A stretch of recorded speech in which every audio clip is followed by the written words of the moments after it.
السلام علیکم ورحمۃ اللہ وبرکاتہ۔ الحمد للہ نحمده ونستعینه ونستغفره ونؤمن به ونتوکل علیہ ونعوذ باللہ من شرور انفسنا وسیئات اعمالنا من يهده الله فلا مضل له ومن يضلل فلا هادي له وأشهد أن لا إله إلا الله وحده لا شريك له وأشهد أن محمدا عبده ورسوله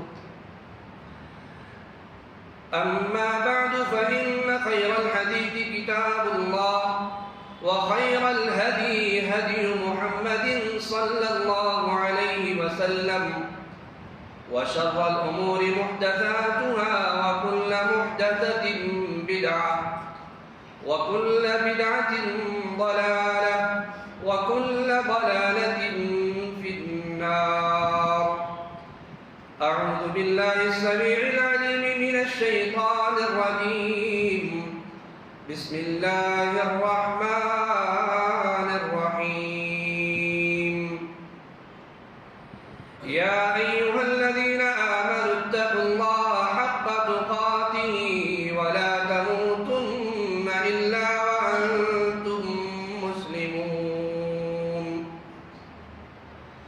يا أيها الناس اتقوا ربكم الذي خلقكم من نفس واحدة وخلق منها زوجها وبث منهما رجالا كثيرا ونساء واتقوا الله الذي تساءلون به والأرحام إن الله كان عليكم رقيبا. يا أيها الذين آمنوا اتقوا الله وقولوا قولا سديدا يصلح لكم أعمالكم ويغفر لكم ذنوبكم ومن يطع الله ورسوله فقد فاز فوزا عظيما. ثم أما بعد قال الله تعالى: إنما المؤمنون الذين إذا ذكر الله وجلت قلوبهم وإذا تليت عليهم آياته زادتهم إيمانا وعلى ربهم يتوكلون. وقال تعالى: فاعبده وتوكل عليه. معزز و محترم سامعین، حاضرین مجلس، عزیز طلبہ اور مشفق اساتذہ کرام، آج کا یہ پروگرام مرکز الدراسات الاسلامیہ جو بنگلور کا ایک معروف اور مشہور ادارہ ہے، ان کی اور جامعہ محمدیہ منصورہ جہاں یہ پروگرام منعقد ہو رہا ہے، آپس کی تنسیق سے یہ پروگرام آپ کے سامنے پیش کیا جا رہا ہے۔ اس سلسلے کی پہلی کڑی جو آپ نے ابھی سماعت فرمائی، یہ دونوں موضوعات جو آج کے اس پروگرام کے لیے منتخب کیے گئے ہیں، ان دونوں موضوعات کا تعلق اعمال قلب سے ہے، جس کا پہلا حصہ یا یہ کہ پہلا موضوع آپ نے ابھی سماعت فرمایا، خشیت الہی کے موضوع پر آپ نے پرمغز خطاب سماعت فرمایا۔ مجھے جس موضوع پر، جس عنوان پر آپ سے گفتگو کرنا ہے وہ ہے توکل علی اللہ۔ یہ توکل بھی دراصل دل کے اعمال سے متعلق ہے، اور یہ ایسی عظیم شے ہے، ایسی عظیم عبادت ہے کہ اس کے متعلق اللہ تبارک و تعالیٰ نے خصوصیت کے ساتھ مومن بندوں کی صفات میں سے اسے ایک صفت قرار دیا ہے۔ جیسا کہ میں نے خطبہ مسنونہ کے بعد جو آیت کریمہ آپ کے سامنے پیش کی ہے، اس میں آپ نے سماعت فرمایا، اللہ تبارک و تعالیٰ فرماتا ہے انما المؤمنون الذين اذا ذكر الله وجلت قلوبهم واذا تليت عليهم آياته زادتهم ایمانا وعلى ربهم يتوکلون۔ تو یہ ایک خاص وصف خاص مومن بندوں کے لیے اللہ تبارک و تعالیٰ نے بیان فرمایا کہ وہ ایمان والے تو ایسے ہوتے ہیں کہ جب اللہ تعالیٰ کا ذکر کیا جاتا ہے تو ان کے دل ڈر جاتے ہیں، اور جب ان کے سامنے اللہ کی آیتیں ان کو پڑھ کر سنائی جاتی ہیں تو وہ ان کے ایمان کو اور بڑھا دیتی ہیں۔ وہ لوگ اپنے رب پر توکل بھروسہ کرنے والے ہیں۔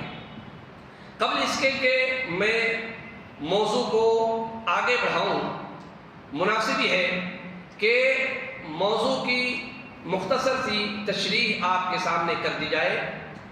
عام طور پر توکل علی اللہ یا یہ کہ توکل جب کہا جاتا ہے تو اس سے کیا ذہن و دماغ میں آتا ہے؟ توکل کا کیا معنی؟ توکل کی حقیقت کیا ہے؟ تو توکل کا ایک عام معنی جو ہمارے ذہن و دماغ میں آتا ہے، توکل کا معنی بھروسہ کرنا، یقین کرنا، کسی پر اعتماد کرنا، یہ توکل ہے۔ اب توکل علی اللہ، اللہ پر توکل، اللہ پر بھروسہ، اللہ پر اعتماد، اللہ پر یقین، اس کی حقیقت کیا ہے؟ اس تعلق سے آئیے جانتے ہیں کہ توکل کی حقیقت کیا ہے۔ اس کے متعلق ابن رجب الحنبلی فرماتے ہیں ہوا صدق اعتماد القلب على الله عز وجل في استجلاب المصالح ودفع المضار من امور الدنيا والآخرة كلها وكيلة الامور كلها اليه وتحقيق الايمان بانه لا يعطي ولا يمنع ولا يضر ولا ينفع سواه۔ یہ ابن رجب الحنبلی کی عبارت ہے، اور توکل کی حقیقت میں کو عیاں کرنے کے لیے بڑی جامع اور مانع عبارت ہے، اور بڑی جامع تشریح انہوں نے کی ہے کہ توکل کی حقیقت کیا ہے، اس کا مفہوم کیا ہے۔ یہ عبارت جو میں نے آپ کے سامنے پیش کیا، یہ دراصل ان کی عبارت ہے۔ اس کا ترجمہ یا اس کا مفہوم آپ کے سامنے بیان کر دوں۔ کہتے ہیں دنیا اور آخرت کے تمام معاملات میں نفع کے حصول اور نقصان سے بچنے کے لیے دل کے اخلاص کے ساتھ اللہ عز و جل پر انحصار کرنا، یعنی جو نفع اور فائدہ آپ سے متعلق ہے، چاہے وہ دنیاوی امور سے متعلق ہو یا اخروی امور سے متعلق ہو، اس پر کامل اللہ تبارک و تعالیٰ پر بھروسہ کرنا، اس پر انحصار کرنا، اور تمام تر معاملات اسی کے حوالے کر دینا، اور یہ ایمان رکھنا کہ اس کے سوا کوئی دوسرا نہ دے سکتا ہے، نہ روک سکتا ہے، اور نہ تو نقصان پہنچا سکتا ہے، اور نہ ہی فائدہ دے سکتا ہے۔ تو یہ ہے توکل کا مفہوم اور توکل کی حقیقت، کہ اپنے سارے معاملات کو، چاہے وہ معاملات کا تعلق نفع فائدے سے ہو یا یہ کہ اس کا تعلق نقصان سے ہو، اپنے تمام امور کو اللہ کے سپرد کر دینا اور اللہ کی جانب سے جو آپ کے لیے اختیار کیا گیا ہے اس پر انحصار کرنا اور اس پر راضی رہنا، یہ ہے توکل کی حقیقت اور توکل کا مفہوم۔ اسی طریقے سے یہ توکل کے تعلق سے، توکل کے مفہوم اور توکل کی حقیقت کے تعلق سے بہت سارے اقوال، سلف کے اقوال اس تعلق سے ہمیں ملتے ہیں۔ چند ایک کا ذکر کر دینا فائدے سے خالی نہیں ہوگا۔ قال سعید بن جبیر التوکل جماع الایمان، اسی طریقے سے وقال وهب الغایۃ القصوى التوکل، اسی طریقے سے ابن عباس رضی اللہ عنہما سے مروی ہے، وہ کہتے ہیں توکل کی حقیقت کو اجاگر کرتے ہوئے، توکل کے مفہوم کو اجاگر کرتے ہوئے، اس کا مفہوم آپ کے سامنے بیان کر دوں۔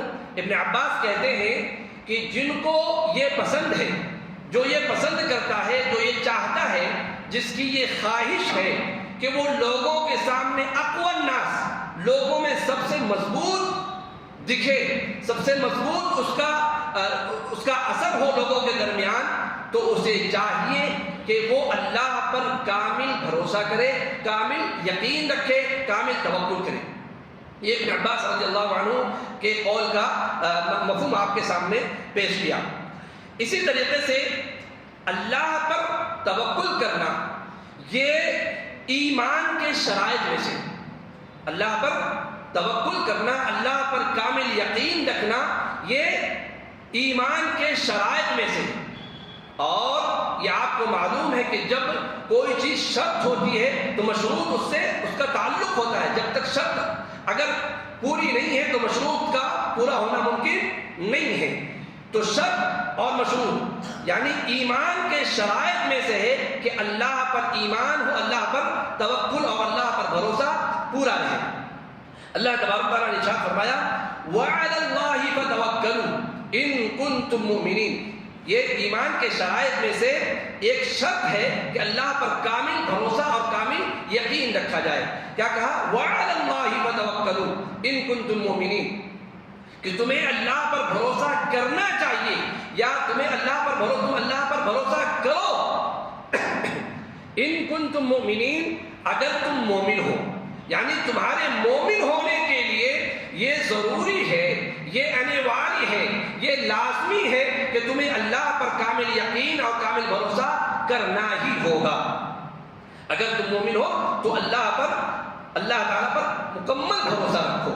اسی طرح ایک اور جگہ ارشاد فرمایا یا قوم ان کنتم تؤمنون باللہ فعلیہ توکلوا ان کنتم مسلمین، یہ موسیٰ علیہ السلام نے اپنی قوم سے کہا تھا کہ اگر تم اللہ پر ایمان لائے ہو تو اسی پر بھروسہ کرو، اسی پر توکل کرو، اگر تم واقعی مسلمان ہو۔ اس بارے میں ابن القیم رحمہ اللہ فرماتے ہیں، یعنی توکل کی حقیقت اور توکل کے مفہوم کو اجاگر کرتے ہوئے وہ کہتے ہیں، ابن القیم رحمہ اللہ کی عبارت کیا ہے؟ کہتے ہیں هل خاطب الله بالتوکل فی کتابه الا خواص خلقه واقر بهم الیہ واکرمهم علیہ وشرط فی ایمانهم ان یکونوا متوکلین۔ یہ پوری لمبی عبارت ہے، اس کا جو آگے ان کی عبارت میں ایک ٹکڑا ہے وہ اصل میں محل شاہد ہے جو آپ کے سامنے مجھے بیان کرنا ہے۔ توکل کے مفہوم کو اجاگر کرتے ہوئے وہ کہتے ہیں، اس کا مفہوم بس آپ کے سامنے بیان کر رہا ہوں کہ ایمان کی ایک شرط یہ بتلائی ہے، یہ ان کے ابن قیم رحمہ اللہ کی عبارت کا ترجمہ آپ کے سامنے پیش کر رہا ہوں، اور اس عبارت کا وہ جز جو میں بیان کرنا چاہ رہا تھا، وہ کہتے ہیں کہ ایمان کی ایک شرط یہ بتلائی ہے کہ وہ جو توکل کرنے والے ہیں، اور قاعدہ یہ ہے کہ اگر شرط پوری نہ ہو تو مشروط چیز کالعدم ہو جاتی ہے۔ بس جب توکل نہ ہو تو یہ امر ایمان کی عدم موجودگی کی نشاندہی کرتا ہے۔ سو جس کا توکل نہیں تو گویا اس کا ایمان بھی نہیں، یعنی ایمان کی مضبوطی کے لیے توکل کا مضبوط ہونا یہ ضروری ہے۔ جس کا توکل، جس کا بھروسہ، جس کا یقین اللہ پر کمزور ہے تو وہ اس چیز کی نشاندہی کرتا ہے کہ اس کا ایمان بھی اللہ پر کیا ہے؟ کمزور ہے. یعنی جس قدر اللہ پر توکل، اللہ پر یقین اور بھروسہ مضبوط ہوگا، اسی قدر ہمارا ایمان اللہ پر قوی اور مضبوط ہوگا. یعنی یہ شرط اور مشروط کا معاملہ ہے. جس قدر یہ شرط ہمارے اندر پائی جائے گی، توکل، یقین اور بھروسہ کی، اسی قدر جو اللہ پر ایمان کا معاملہ ہے، اسی قدر ہمارا ایمان اللہ پر مضبوط ہوگا. اسی طریقے سے توکل کے تعلق سے خود اللہ تبارک و تعالیٰ نے بہت سارے احکامات قرآن کے اندر اور رسول اللہ صلی اللہ علیہ وسلم کی احادیث میں اس تعلق سے ہمیں ملتا ہے. خطبے کے بعد میں نے ایک آیت کا ایک ٹکڑا میں نے آپ کے سامنے پیش کیا تھا. فرمایا اللہ تبارک و تعالیٰ نے فَاعْبُدْهُ وَتَوَكَّلْ عَلَيْهِ. اللہ کے رسول صلی اللہ علیہ وسلم کو مخاطب کرتے ہوئے اللہ تبارک و تعالیٰ نے فرمایا کہ آپ اسی کی عبادت کریں اور اسی پر توکل کریں. اسی پر توکل کریں یعنی اسی کی عبادت کریں اور اسی پر توکل کریں. عبادت بھی اللہ کی اور توکل اور بھروسہ بھی کس پر ہونا چاہیے؟ اللہ پر ہونا چاہیے. امام طبری رحمہ اللہ نے جامع البیان کے اندر اس کی تشریح کرتے ہوئے فرماتے ہیں فَاعْبُدْهُ وَتَوَكَّلْ عَلَيْهِ. کہتے ہیں یقول فَاعْبُدْ رَبَّكَ يَا مُحَمَّدْ وَتَوَكَّلْ عَلَيْهِ یعنی فَوِّضْ أَمْرُكَ إِلَيْهِ وَثِقْ بِهِ وَبِكِفَایَتِهِ فَإِنَّهُ كَافِيٌ مَنْ تَوَكَّلَ عَلَيْهِ. یعنی بس اے محمد اپنے رب کی عبادت کریں، اسی پر توکل کریں، یعنی اپنے معاملات کو اس کے سپرد کر دیں، اس پر اور اس کے کافی ہو جانے پر بھروسہ کریں، کیونکہ جو کوئی اس پر توکل کرتا ہے وہ اس کے لیے کافی ہو جاتا ہے. یہ ابن جریر الطبری رحمہ اللہ نے اس فَاعْبُدْهُ وَتَوَكَّلْ عَلَيْهِ کی تشریح میں جامع البیان کے اندر یہ چیزیں ذکر کی ہیں. اور آگے بیان فرمایا ایک اور کہ توکل کا جو حکم ہے شریعت کے اندر فرمایا وَعَلَى اللَّهِ فَلْيَتَوَكَّلِ الْمُؤْمِنُونَ. وَعَلَى اللَّهِ فَلْيَتَوَكَّلِ الْمُؤْمِنُونَ. اب یہ مختصر سا میں نے آپ کے سامنے توکل کی حقیقت، توکل کا مفہوم، توکل کیا ہے، شرعی نقطہ نظر میں بھروسہ، اللہ پر یقین رکھنا، بھروسہ رکھنا، اللہ پر اعتماد رکھنا، اس کا مختصر سا خاکہ آپ کے سامنے میں نے پیش کیا.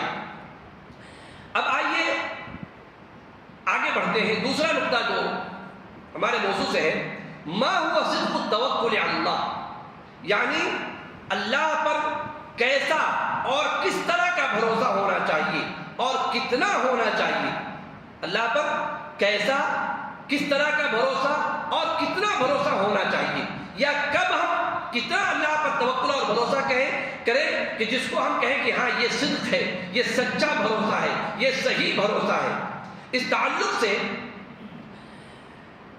تعلق سے سب سے معروف اور مشہور جو اس کی حقیقت ہمارے سامنے واضح کرتی ہے عمر بن خطاب رضی اللہ عنہ کی معروف اور مشہور حدیث ہے. وہ کہتے ہیں کہ میں نے رسول اللہ صلی اللہ علیہ وسلم سے یہ کہتے ہوئے سنا لو انکم تتوکلون علی اللہ حق توکلہ لرزقکم کما یرزق الطیر تغدو خماصا وتروح بطانا.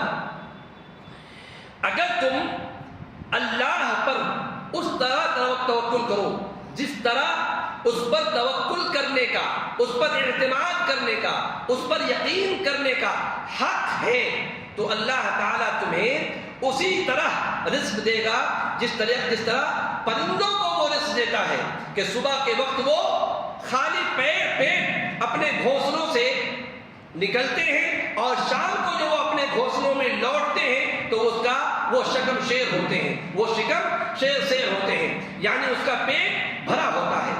تو اگر تمہارا توکل ایسا ہو جیسا کہ اس کا حق ہے، جیسا توکل کرنے کا حق ہے، اگر تم اللہ پر ویسے ہی توکل کرو اور ویسے ہی یقین اور بھروسہ رکھو تو تمہیں بھی اللہ تبارک و تعالیٰ ویسے ہی رزق عطا فرمائے گا جیسے کہ ایک پرندے کو وہ رزق عطا فرماتا ہے کہ صبح وہ خالی پیٹ اپنے گھونسلوں سے نکلتے ہیں اور شام کو وہ بھر پیٹ مکمل شکم شیر ہو کر کے وہ اپنے گھونسلوں میں لوٹتے ہیں۔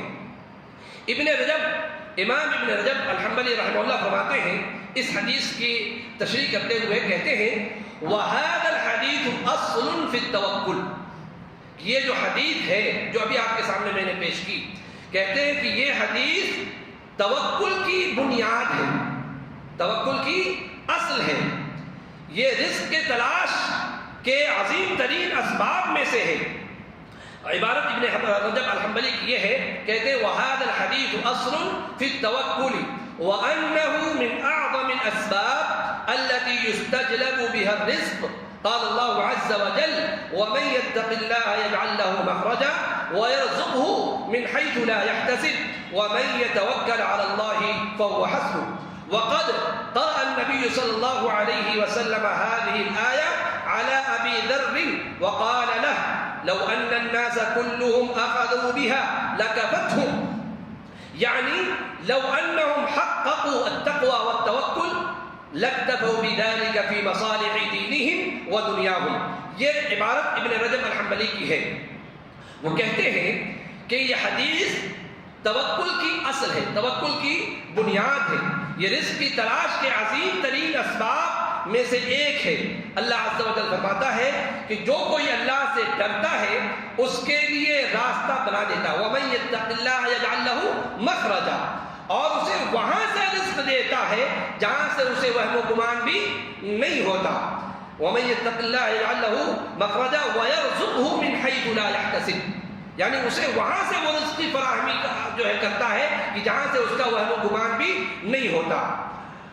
وَمَن يَتَوَكَّلْ عَلَى اللَّهِ فَهُوَ حَسْبُهُ، اور جو شخص اللہ پر بھروسہ کرتا ہے اللہ اس کے لیے کیا ہے؟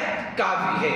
آگے فرماتے ہیں کہ اللہ کے رسول صلی اللہ علیہ وسلم نے اس آیت کو ابو ذر رضی اللہ عنہ کے سامنے پڑھا اور کہا لو ان الناس كلهم اخذوا بها لكفتهم، کہ اگر وہ تمام کے تمام لوگ تقوی اور توکل کو بجا لائیں، تقوی جو پچھلا مضمون تھا خشیت الہی، تقوی اور توکل کو بجا لائیں، اس کو کما حقہ پورا کر دیں، تو وہ اپنی دینی اور دنیاوی مفادات میں اس پر قانع ہو جائیں گے، یعنی پھر اسے کسی چیز کی ضرورت نہیں ہوگی۔ اگر تمام کے تمام لوگ ان دونوں چیزوں کو اپنے اندر پیدا کر لیں، ایک تقوی اور دوسرا توکل، تو لَاكْتَفَوْا بِذَلِكَ فِي مَصَالِحِ دِينِهِمْ وَدُنْيَاهُمْ، تو وہ ان کے لیے کافی ہو جائے گا، چاہے وہ دنیاوی امور میں سے متعلق ان کے مصالح ہوں، ان کے مفادات ہوں یا اخروی مفادات ہوں، یہ ان کے لیے کافی اور شافی ہو جائے گا۔ اب آئیے دیکھتے ہیں کہ توکل کے ابھی مفہوم کو ہم نے جانا، اس کی حقیقت کو جانا، اور صدق التوکل علی اللہ کیا چیز ہے، کب اور کتنی اور کیسے ہم اللہ پر بھروسہ کریں تو ہم کہا جائے گا کہ ہاں یہ سچا بھروسہ ہے، یہ سچا توکل ہے، اس چیز کو ابھی ہم نے جانا ہے۔ اب آئیے جانتے ہیں کہ انبیاء کرام رضوان اللہ علیہم اجمعین کا توکل، اللہ پر بھروسہ، اللہ پر اعتماد کیسا تھا، اس تعلق سے سرسری طور پر چند ایک چیز یہاں پر جاننے کی کوشش کرتے ہیں۔ ویسے تو انبیاء کرام مکمل سارے کے سارے نبی، سارے کے سارے انبیاء کرام کا توکل، ان کا تقوی مثالی ہے، اس میں کوئی شک نہیں۔ یہاں پر بطور مثال چند ایک کو آپ کے سامنے پیش کر رہا ہوں۔ ابن عباس رضی اللہ عنہما سے مروی ہے، وہ کہتے ہیں قال حسبنا اللہ ونعم الوکیل قالها ابراہیم علیہ السلام حین القی فی النار، وقالها محمد صلی اللہ علیہ وسلم حین قالوا ان الناس قد جمعوا لكم فاخشوهم فزادهم ایمانا وقالوا حسبنا اللہ ونعم الوکیل۔ ابن عباس رضی اللہ عنہما سے روایت ہے، وہ کہتے ہیں کہ حسبنا اللہ ونعم الوکیل کا کلمہ ابراہیم علیہ السلام نے اس وقت کہا تھا جب لوگوں نے ان کو آگ میں ڈالا، جب لوگوں نے ان کو آگ میں ڈالا. اور یہی کلمہ حسبنا اللہ و نعم الوکیل بعینہ، یہی کلمہ اللہ کے رسول صلی اللہ علیہ وسلم نے کب کہا تھا؟ جب قریش مکہ نے ان کے لیے ان الناس قد جمعوا لكم فاخشوهم فزادهم ایمانا، کہ جب قریش مکہ نے، اہل مکہ نے اللہ کے رسول صلی اللہ علیہ وسلم کے دلوں میں، آپ صحابہ کرام رضوان اللہ علیہم اجمعین کے دلوں میں خوف اور ڈر پیدا کرنے کے لیے کیا کہا کہ وہ جنگ کے سامان اور ساری چیزیں اکٹھا کر لیا.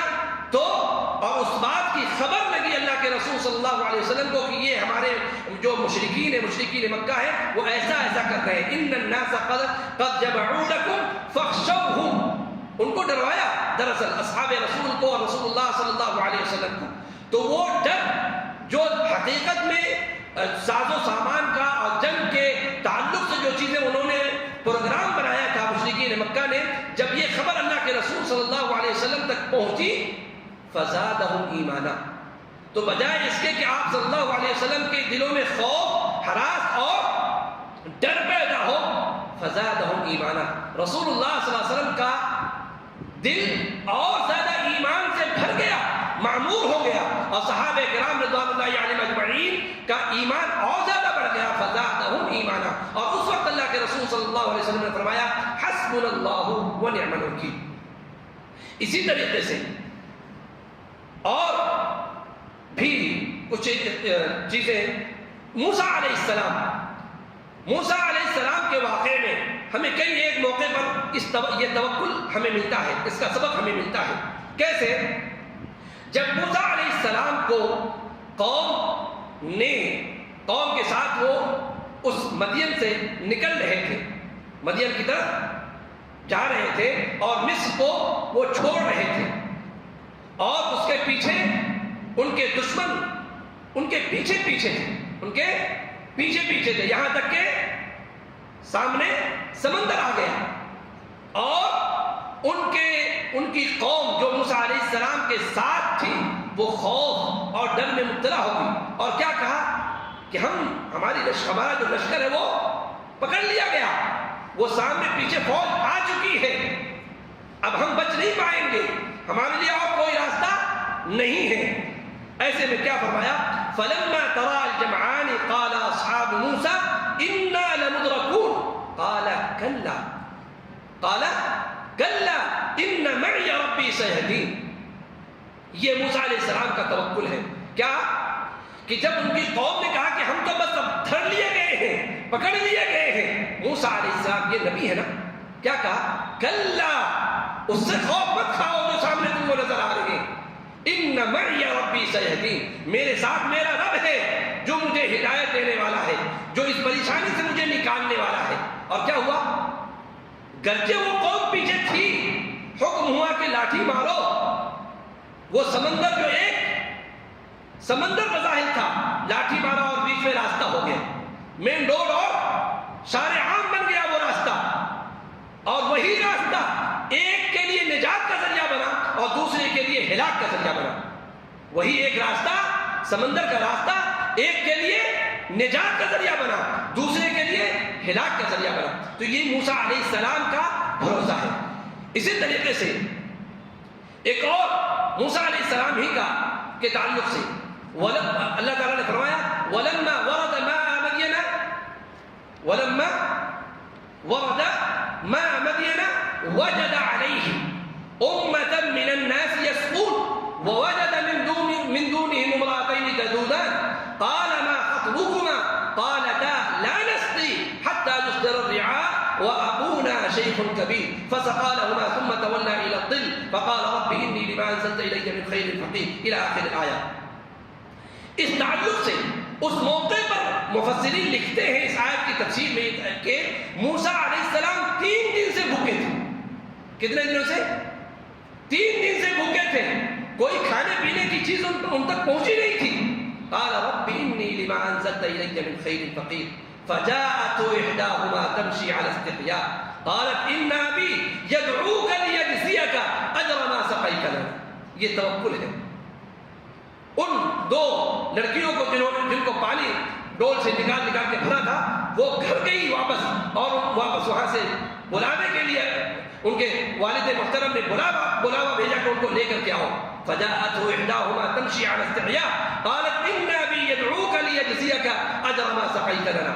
تو یہ موسیٰ علیہ السلام کا بھروسہ ہے کہ جہاں 3 دن سے ان کو کچھ کھانے پینے کی چیز میسر نہیں تھی، نوکری مل جاتی ہے. نوکری ملتی نہیں ملتی ہے، کھانے پینے کا انتظام ہو جاتا ہے. تو یہ توکل ہے. یہ کیا ہے؟ توکل ہے. اور یہ سچا توکل ہے. یہ توکل ہے اور یہ سچا توکل اس کو کہتے ہیں.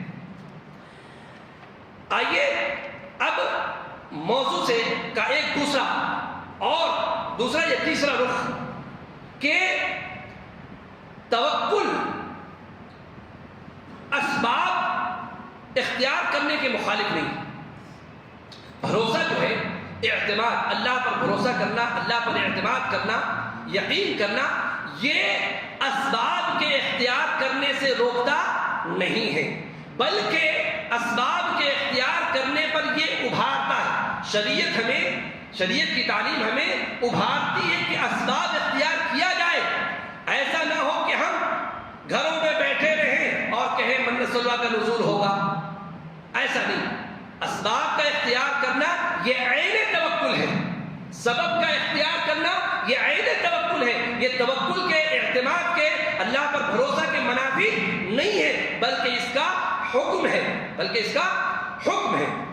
اور یہ شرعی فریضہ ہے کہ آدمی اللہ پر بھروسہ کرنے کے ساتھ ساتھ جو جائز ذرائع ہیں، جائز وسائل ہیں، ان وسائل کو، ان اسباب کو وہ اختیار کرے. شیخ الاسلام ابن تیمیہ رحمہ اللہ کہتے ہیں قال طائفة من العلماء الالتفات إلى الأسباب شرك في التوحيد ومحو الأسباب أن تكون أسبابا نقص في العقل والإعراض عن الأسباب بالكلية قدح في الشريعة وإنما التوكل المأمور به ما اجتمع فيه مقتضى التوحيد والعقل والشرع. یہ عبارت ہے ابن تیمیہ رحمہ اللہ کی. وہ کہتے ہیں کہ علماء کی ایک جماعت کا کہنا ہے کہ اسباب، ذرائع، وسائل سے دل لگا لینا توحید میں شرک ہے. جہاں میں نے بتایا کہ توکل کے منافی اسباب کا اختیار کرنا نہیں ہے، لیکن اگر توکل اور یقین اور بھروسہ اس اسباب پر ایسا ہو جائے کہ جس پر کامل یقین ہونا چاہیے، وہ یقین اللہ سے ہٹ کر کے اس سبب پر ہو جائے، تو یہ پھر توحید میں شرک. بہت دقت کے ساتھ اس کو سنیے کہ جہاں اسباب کا اختیار کرنا منع نہیں ہے، اسباب کے اختیار کرنے پر شریعت نے ابھارا ہے کہ آپ اسباب کو، ذرائع کو اختیار کریں، وہیں پر یہ بھی مد نظر ہونا چاہیے، محل نظر ہونا چاہیے کہ اسباب کے اختیار کرنے کے بعد، ذرائع اور جائز وسائل کے اختیار کرنے کے بعد ہمارا اعتماد، ہمارا یقین اور ہمارا بھروسہ ان وسائل پر نہ ہو بلکہ اللہ پر ہو. یہ اسباب صرف ایک ذریعہ اور وسیلہ ہے. اگر ہمارا اعتماد اور یقین اللہ پر نہ ہو کر کے ان وسائل پر اور ان ذرائع پر ہو جاتا ہے تو پھر یہ توحید میں کیا ہے؟ شرک ہے. اسی طرح ابن تیمیہ رحمہ اللہ کی یہ عبارت اشارہ کر رہی ہے. کہتے ہیں اسباب سے دل لگانا یہ توحید میں شرک ہے، اور اسباب کو سرے سے بطور اسباب ہی مٹا دینا یہ کم عقلی ہے. یعنی سرے سے اسباب کو ختم کر دینا یہ کیا ہے؟ کم عقلی ہے. یعنی اسباب اختیار کرو اور اسباب سے کلی طور پر منہ موڑ لینا شریعت پر بہتان ہے. اسباب سے کلی طور پر منہ موڑ کر کے گھر میں بیٹھ جانا، وسائل کو، اسباب کو اختیار نہ کرنا، یہ شریعت پر بہتان ہے. یہ شریعت پر بہتان ہے. جبکہ فرض شدہ توکل جو شریعت میں مفہوم ہے توکل کا، جو توکل مطلوب ہے شریعت میں وہ کیا ہے؟ فرض شدہ توکل تو وہ ہے کہ جس میں توحید، عقل اور شریعت کے تقاضے ایک ساتھ جمع دکھائی دیتے ہیں. یعنی جس میں توحید بھی ہو، عقل بھی ہو اور شریعت بھی ہو، یعنی جیسا توکل کرنا ہمیں چاہیے، جیسا ہمیں شریعت نے حکم دیا ہے اس طریقے سے ہم توکل کریں، اس پر یقین رکھیں۔ یہ دراصل جیسا توکل مطلوب ہے، دراصل یہی وہ توکل ہے کہ جس میں آج توحید بھی ہو، عقل بھی ہو اور شریعت کے تقاضے کے مطابق وہ توکل ہو، اور یہی مطلوب ہے توکل سے۔ اس کے بعد ابن القیم رحمہ اللہ، جو ابن تیمیہ رحمہ اللہ کے شاگرد ہیں، وہ کہتے ہیں اجمع القوم على ان التوکل لا ينافي القيام بالاسباب فلا يصح التوکل الا مع القيام بها والا فهو بطالة وتوکل فاسد۔ کہتے ہیں کہ تمام علماء اس بات پر اتفاق ہے، متفق ہیں کہ توکل اسباب اختیار کرنے سے متصادم نہیں ہے، اس لیے توکل اس وقت تک درست نہیں جب تک کہ انہیں اختیار نہ کیا جائے، یعنی اسباب کو جب تک اختیار نہ کیا جائے وہ توکل مکمل نہیں ہے، ورنہ یہ محض سستی اور فاسد توکل قرار دی جائے گی۔ یعنی اگر اسباب اختیار نہ کیا جائے اور ایسے ہی بیٹھا رہا جائے، ذرائع کو، وسائل کو، اسباب کو اختیار نہ کیا جائے تو یہ فاسد توکل ہے۔ شریعت میں جو توکل کا مطلوب ہے، مفہوم ہے، وہ توکل یہ نہیں ہے۔ اس کے بعد دیکھتے ہیں کہ توکل کے تعلق سے کیا شریعت نے اسباب اختیار کرنے کا حکم دیا ہے؟ اس تعلق سے چند ایک آیات آپ کے سامنے پیش کرتا ہوں۔ قرآن کریم کی ایک آیت فرمایا یا ایھا الذین آمنوا خذوا حذرکم، اے ایمان والو ہوشیاری سے کام لو۔ یعنی جب جنگ کے میدان میں ہمارے سامنے لشکر ہو، دشمن ہو، تو اس وقت ہمیں کیا کہا؟ خذوا حذرکم، خذوا حذرکم، یعنی ہوشیار سے، چاق و چوبندی کے ساتھ تم کام لو۔ اسی طریقے سے ایک اور آیت میں بیان فرمایا وَأَعِدُّوا لَهُم مَّا اسْتَطَعْتُم مِّن قُوَّةٍ وَمِن رِّبَاطِ الْخَيْلِ، یعنی تم جس قدر استطاعت رکھتے ہو ان کفار کے لیے قوت و طاقت اور بدھے ہوئے گھوڑے کو تیار رکھو، یعنی ہمہ وقت تم کیا کرو؟ تیار رہو، مستعد رہو، ایسے اللہ پر توکل کر کے بیٹھے مت رہو۔ گھوڑے بند گھوڑے جو ہے، ایسا گھوڑا جو بالکل تیار ہو، جب تمہیں ضرورت پڑ جائے نکل چلو۔ وَأَعِدُّوا لَهُم مَّا اسْتَطَعْتُم مِّن قُوَّةٍ وَمِن رِّبَاطِ الْخَيْلِ۔ اسی طریقے سے ایک اور جگہ فرمایا فَإِذَا قُضِيَتِ الصَّلَاةُ فَانتَشِرُوا فِي الْأَرْضِ وَابْتَغُوا مِن فَضْلِ اللَّهِ، کہ جب تم نماز سے فارغ ہو چکو تو کیا کرو؟ مسجد میں بیٹھے رہو، اللہ اللہ کرتے رہو؟ نہیں، فَانتَشِرُوا فِي الْأَرْضِ وَابْتَغُوا مِن فَضْلِ اللَّهِ، زمین میں پھیل جاؤ اور اللہ کے رزق، اللہ کے فضل کو، اللہ کے رزق کو کیا کرو؟ تلاش کرو۔ اسی طریقے سے اللہ کے رسول صلی اللہ علیہ وسلم کی بہت ساری دعائیں اور بہت ساری احادیثیں اس چیز پر ہمیں ابھارتی ہیں کہ در حقیقت توکل میں جو اسباب کے اختیار کرنے کا معاملہ ہے وہ بڑی اہمیت کا حامل ہے۔ اسباب اختیار کرنا یہ عین توکل ہے۔ اللہ کے رسول صلی اللہ علیہ وسلم کی معروف و مشہور دعاؤں میں سے چند ایک دعا کو آپ کے سامنے میں پیش کرتا ہوں۔ كان من دعاء رسول الله صلى الله عليه وسلم اللهم أسلمت وجهي إليك وفوضت أمري إليك وألجأت ظهري إليك رغبة ورهبة إليك لا ملجأ ولا منجا منك إلا إليك، رواه البخاري۔ اسی طرح سے مسلم کے الفاظ کیا ہیں؟ اللهم لك أسلمت وبك آمنت وعليك توكلت وإليك أنبت وبك خاصمت اللهم إني أعوذ بعزتك لا إله إلا أنت، إلى آخر الحدیث۔ اس کے بعد ابن تیمیہ، ابن القیم رحمہ اللہ نے توکل کو نصف الدین قرار دیا ہے، توکل کو نصف الدین قرار دیا ہے، یعنی اور وہ کہتے ہیں قال ابن القیم نصف الدین والنصف الثاني الإنابة، التوکل نصف الدین والنصف الثاني الإنابة، فإن الدين استعانة وعبادة فالتوکل هو الاستعانة والإنابة هي العبادة۔ یہ ابن القیم رحمہ اللہ کی عبادت ہے کہ توکل جو ہے یہ دین کا آدھا حصہ ہے، اور دین کا دوسرا حصہ کیا ہے؟ الانابہ، جو عبادت ہے۔ اب موضوع کا ایک اور اہم جز جو ہے وہ یہ ہے کہ توکل کے فوائد، اس کے ثمرات، اس کے کیا نام ہے فوائد ہمارے لیے، اگر ہم اللہ پر کامل یقین رکھتے ہیں، کامل بھروسہ رکھتے ہیں اور توکل ویسا کرتے ہیں جیسا کرنے کا حق ہے، تو ہمیں اس کا بینیفٹ کیا ملے گا، فوائد اس کے کیا ہیں؟ کچھ فائدہ بھی تو ہونا چاہیے اللہ پر کامل بھروسہ کا. جیسے کہ ابھی آپ نے انبیاء کرام کی 2-3 نبیوں کا میں نے ایک اختصار کے ساتھ آپ کے سامنے ہلکا سا خاکہ پیش کیا، اور آپ نے دیکھا کہ اس کا نتیجہ، توکل کا نتیجہ کیا ملا کہ آگ ابراہیم علیہ السلام کے لیے کیا ہو گئی، قلنا یا نار کونی بردا وسلاما علی ابراہیم. اللہ کے رسول صلی اللہ علیہ وسلم کے ساتھ کیا ہوا کہ وہ خوف جو دلانا چاہ رہے تھے مشرکین مکہ، اس کے بجائے اللہ کے رسول صلی اللہ علیہ وسلم اور صحابہ کرام کے دلوں میں ایمان کی اور زیادتی ہو گئی. اور اسی طرح سے موسیٰ علیہ السلام کے تعلق سے کہ جہاں بھوکے پیٹ تھے، جہاں راستہ کوئی نہیں تھا بچاؤ کا، وہاں راستہ نکل گیا، جہاں بھوکے تھے وہاں نوکری لگ گئی، کھانے کا انتظام ہو گیا. ساری چیزیں ابھی ہلکا سا خاکہ میں نے پیش کیا ہے. ان خاکوں کو ذہن میں رکھیں. اور اس کے علاوہ ابھی آپ کے سامنے یہ موضوع کا میرا آخری جز ہے انشاءاللہ کہ یہ فوائد اور اس کے علاوہ کیا حاصل ہے، چند ایک نکات میں آپ کے سامنے پیش کر رہا ہوں.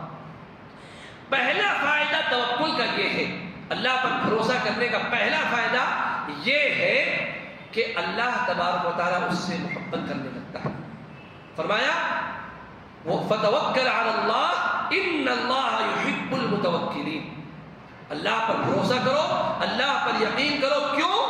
اس لیے کہ اللہ تبارک و تعالیٰ اپنے اوپر کامل یقین رکھنے والوں کو، بھروسہ رکھنے والوں سے کیا کرتا ہے، وہ محبت کرتا ہے. تو یہ پہلا فائدہ ہے جو توکل سے حاصل ہوگا. وہ کیا کہ اللہ کی محبت ہمیں حاصل ہو جائے گی. اور جس شخص کو اللہ کی محبت حاصل ہو جائے پھر اور کسی چیز کی ضرورت ہے، کسی اور چیز کی ضرورت نہیں ہے. دنیا بھی بھلا ہی، دنیا میں بھی بھلا اور آخرت میں بھی بھلا. اسی طریقے سے دوسرا فائدہ اس کا یہ ہے کہ اللہ پر توکل کرنے کا کہ شیطان سے اس کی حفاظت ہو جاتی ہے. شیطان اور شیطان کے مکر و فریب اور شیطان کی چالوں سے وہ بندہ محفوظ ہو جاتا ہے. اللہ تعالیٰ فرماتا ہے إِنَّهُ لَيْسَ لَهُ سُلْطَانٌ عَلَى الَّذِينَ آمَنُوا وَعَلَىٰ رَبِّهِمْ يَتَوَكَّلُونَ. جو لوگ ایمان لائے اور اپنے رب پر توکل کرتے ہیں ان پر اس شیطان کا کوئی تسلط نہیں ہے، وہ اس پر مسلط نہیں ہو سکتا. یعنی اللہ تبارک تعالیٰ کی وہ نگہداشت میں آ جاتا ہے، اللہ تبارک تعالیٰ کی وہ پناہ میں آ جاتا ہے. شیطان کی کوئی چال اس پر کامیاب نہیں ہوتی ہے. تو یہ دوسرا فائدہ ہے اللہ پر توکل کرنے کا. اسی طریقے سے اس کا تیسرا فائدہ یہ ہے کہ گمراہی سے ہدایت کی طرف راستے کھلتے چلے جاتے ہیں. دنیاوی معاملات میں کفایت ہو جاتی ہے، اور جو ناگوار چیزیں ہیں جس کو آدمی دیکھنا نہیں چاہتا، جس کو آدمی سننا نہیں چاہتا، ناگہانی حادثات وغیرہ کے تعلق سے وہ سننا اور دیکھنا نہیں چاہتا، ان ساری چیزوں سے وہ محفوظ ہو جاتا ہے. اللہ کے رسول صلی اللہ علیہ وسلم کی معروف و مشہور دعا ہے. کیا کہا رسول اللہ صلی اللہ علیہ وسلم نے؟ من قال یعنی اذا خرج من بیتہ، جب آدمی اپنے گھر سے نکلتا ہے اور کہتا ہے بسم اللہ توکلت علی اللہ ولا حول ولا قوة الا باللہ، یقال له کفیت ووقیت وہدیت وتنحى عنه الشیطان فیقول لشیطان آخر کیف لک برجل قد ہدی وکفی ووقی. کہ جب آدمی گھر سے نکلتا ہے اور ان دعاؤں کو وہ پڑھتا ہے تو کیا کہتے ہیں فرشتے اس کے لیے، یقال لہ، فرشتے اس کے لیے کہتے ہیں کفیتا ووقیتا وہدیتا، اب تجھے کفایت کر دی گئی ہے، تو بچا لیا گیا ہے، تجھے ہدایت دے دی گئی ہے. اور وہی شیطان پھر دوسرے سے جا کر کے کہتا ہے اب اس بندے کے بعد جا کر کے کیا کرو گے، یہ بندہ تو ہدایت یافتہ ہو گیا اور کفایت کر دی گئی، اللہ تعالیٰ نے اس کے لیے کفایت لکھ دی ہے اور یہ بچا لیا گیا ہے، اب ہمارا اس پر کوئی بس نہیں چلے گا. کتنی آسان سی دعا ہے، بسم اللہ توکلت علی اللہ ولا حول ولا قوت الا باللہ. اگر آدمی گھر سے نکلتے وقت اس کو کہتا ہے تو وہ ہر قسم کے شر سے محفوظ رہتا ہے. یہ تیسرا فائدہ ہے توکل علی اللہ کا. ابن القیم رحمہ اللہ نے کہا التوکل من اقوى الاسباب التي يدفع بها العبد ما لا يطيق من اذى الخلق وظلمهم وعدوانهم، کہ توکل جو ہے یہ بڑے اہم اور طاقتور اسباب میں سے ایک اہم سبب ہے کہ جس سے انسان دنیا میں سرکش شیطان یا اس کے جو دشمن ہیں ہر قسم کے عدوان کی سرکشی سے، شیطنت سے، اس کی ظلم و زیادتی سے وہ بچ سکتا ہے توکل کے ذریعے سے. اسی طریقے سے توکل کے ثمرات میں سے، اس کے فوائد میں سے ایک فائدہ یہ بھی ہے کہ یہ رزق کی فراوانی اور اس رزق کے حصول یابی میں، اس کی رسائی میں آسانی فراہم کرتا ہے. جیسا کہ گزشتہ میں حقیقت التوکل میں یہ بات گزری ہے، یا ما هو صدق التوکل علی اللہ، اس چیز پر میں نے گفتگو کی تھی اور وہ حدیث عمر بن خطاب رضی اللہ عنہ کی آپ کے سامنے پیش کی تھی کہ لو انکم توکلون علی اللہ تتوکلون علی اللہ حق توکلہ لرزقکم کما یرزق الطیر وتغدو خماصا وتروح بطانا. تو یعنی توکل کا ایک اہم فائدہ، ایک اہم ثمرہ یہ ہے کہ رزق کی فراوانی اور اس کی حصول یابی میں آسانی پیدا ہوتی ہے. یہ اس کا ایک اہم فائدہ ہے. اسی طریقے سے توکل کا ایک فائدہ یہ ہے کہ دشمنوں کے خلاف یہ مدد اور فتح یابی کے لیے ایک اہم جو ہے کیا نام ہے، ایک اہم چیز ہے. قرآن کریم میں بیان فرمایا إن ينصركم الله فلا غالب لكم وإن يخذلكم فمن ذا الذي ينصركم من بعده وعلى الله فليتوكل المؤمنون.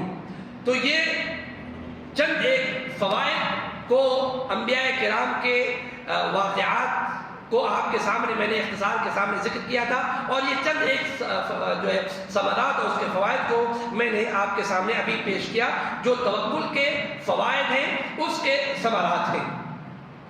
توکل کے تعلق سے چند ایک اقوال جو ہے میں نے آپ کے سامنے شروع میں پیش کیے تھے، سلف کے اقوال، اور وہ سلف کے اقوال توکل کی حقیقت کو، اس کے مفہوم کو اجاگر کرتے ہیں. ایک دو قول اور یہاں پر ذکر کر دوں. امام احمد بن حنبل رحمہ اللہ سے پوچھا گیا سئل احمد بن حنبل عن التوکل فقال هو قطع الاستشراف باليأس من الناس فقيل له هل من حجة على هذا؟ قال نعم إن إبراهيم لما رمي به في النار في المنجيق عرض له جبريل فقال هل لك من حاجة؟ قال أما إليك فلا. قال فسل من لك إليه حاجة؟ فقال أحب الأمرين إلي أحبهما إلي. یہ بیہقی کی روایت ہے. اسی طریقے سے امام مروزی کہتے ہیں قال المروزی قیل لأبی عبد الله أي شيء صدق التوكل على الله؟ قال أن يتوكل على الله، قال أن يتوكل على الله ولا يكون في قلبه أحد من الآدميين يطمع أن يجيبه بشيء فإذا كان كذا كان الله يرزقه وكان متوكلا. ایک دونوں قول کا خلاصہ یہ ہے کہ آدمی کا بھروسہ کسی انسان پر نہ ہو کر کے، کسی مخلوق پر نہ ہو کر کے خالق پر ہونا چاہیے، اور ایسا نہ ہو کہ زبان سے توکل چھلکے اور دل میں یہ ہو کہ فلاں شخص اگر میری مدد کر دیتا، فلاں سے کچھ حاصل ہو جاتا. نہیں، اگر ایسی چیزیں، اور اسی وجہ سے میں نے شروع میں بیان کیا کہ یہ جو توکل ہے یا خشیت الہی ہے، یہ دونوں جو چیزیں ہیں اس کا تعلق دل کی عبادتوں سے ہے، اور اس دل کی عبادت یہ ایسی عبادت ہے کہ جس کا جاننے والا اللہ ہے. اللہ کے علاوہ اس کا علم کسی کو نہیں ہے کہ کامل یقین رکھنے والا، کامل بھروسہ رکھنے والا کون ہے اور دکھلاوا کرنے والا کون ہے، اس کا علم صحیح طور پر اللہ کو ہے. تو لوگوں سے بھی جو ہے اپنی امیدیں وابستہ رکھنا، اور اللہ دکھلاوے کے طور پر کہ بھائی ہم نے بہت متوکل علی اللہ ہوں، اللہ پر بھروسہ کرتا ہوں، یہ دکھلاوے سے کام نہیں بنتا. حقیقت میں کون متوکل علی اللہ ہے، کامل یقین اور کامل بھروسہ کرنے والا کون ہے اور کون دکھلاوے والا ہے، اللہ اللہ کو اس کا بخوبی علم ہے۔ اللہ تبارک و تعالیٰ سے دعا ہے کہ الہ العالمین ہمیں توکل کو صحیح طور پر ان کے معانی اور مفہوم، اور جو توکل کا صحیح طور پر مفہوم ہے شریعت محمدیہ کے اندر، اس کو سمجھنے کی توفیق عطا فرمائے۔ اللہم ارزقنا التوکل علیک وحسن الاعتماد عليك، اللهم ارزقنا الثقة فيك وحسن الظن بك واليقين فيما عندك يا أرحم الراحمين. اللهم اجعلنا ممن توكل عليك فكفيته، واستعان بك فأعنته، واستهداك فهديته، ودعاك فأجبته، وسألك فأعطيته يا رب العالمين. أقول قولي هذا وأستغفر الله لي ولكم ولسائر المسلمين فاستغفروه من كل ذنب إنه هو الغفور الرحيم. والسلام عليكم ورحمة الله وبركاته.